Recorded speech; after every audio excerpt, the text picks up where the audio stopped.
Hello, I'm Monsignor Andrew Connell, recently retired as Archdiocesan Director of the Pontifical Society for the Propagation of the Faith here in Boston. This society is the official mission aid organization of the Catholic Church for helping the poor of the world. Its primary objective is to bring people closer to Christ and to help them with their hunger, their homelessness, their lack of medical care, and so on. I mention this only because Archbishop Fulton J. Sheen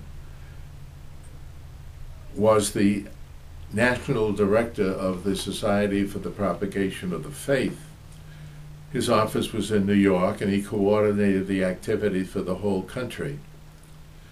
Well, come next Wednesday, which will be December the 9th, 2009, we will be celebrating the 30th anniversary of Archbishop Sheen's death. The Mass for commemorating his death will be held at St. Patrick's Cathedral in New York to an overflowing crowd and celebrated by countless numbers of priests, with the Archbishop of New York as the principal celebrant. Many of you will remember Fulton Sheen from his television series. Although he was an eminent speaker on radio and an outstanding philosopher at Catholic University in Washington and Louvain in Belgium,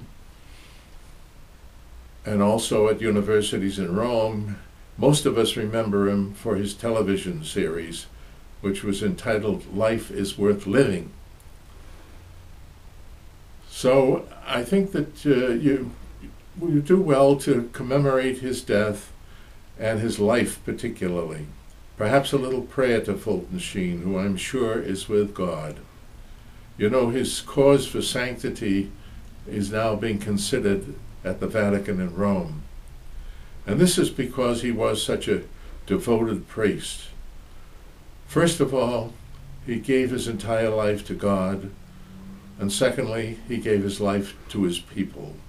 He was totally devoted not only to the people that he came in contact with, who were the philosophers of the world, the heads of states, movie stars, television personalities, but he was equally devoted to the poor of the world, to those who were homeless, to those who were on the streets, to those who were hungry and in need of his compassion.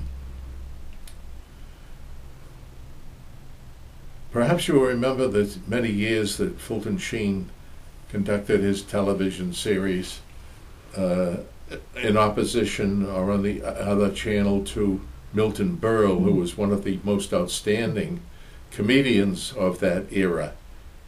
I'm talking about now back in the era of the late 50s, early 60s. And the second year that Archbishop Sheen had his program on, opposite to Milton Berle, he was elected by the television people of the country as the outstanding personality, the outstanding speaker of television for that year, and I believe for some of the following years also. But he was a great man who reached out to the people, who had a personality that would attract like a magnet. I do think in my own heart and soul, as well as I knew him, he was a true, personal, great friend of mine, I do feel that he was a living saint. Although he would not admit to that himself, he was a human being like the rest of us here on this earth, struggling along with our lives, trying to do the best we can to make the world a better place in which to live. And thus he has the title for his TV series, Life is Worth Living. And that would be the point that he would always try to bring out to people, that even though times were tough, even though they might have sickness or death in their families, disappointment in their children, whatever the problem might be, life is worth living.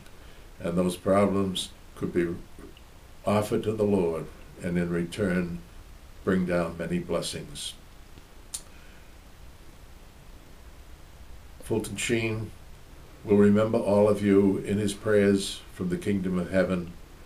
I hope that maybe you might turn to him and offer a prayer to him if you have any problems, any heartaches, and ask him for his intercession with the good Lord in heaven, and his intercession with Jesus' mother, Mary, to whom he had great devotion. Many of you, I will close, many of you will remember the little poem that I will close with the first stanza. Very famous. Fulton Sheen loved it. People loved it too. They remember it. Lovely lady, dressed in blue, teach me how to pray. God was just your little boy, and you know the way.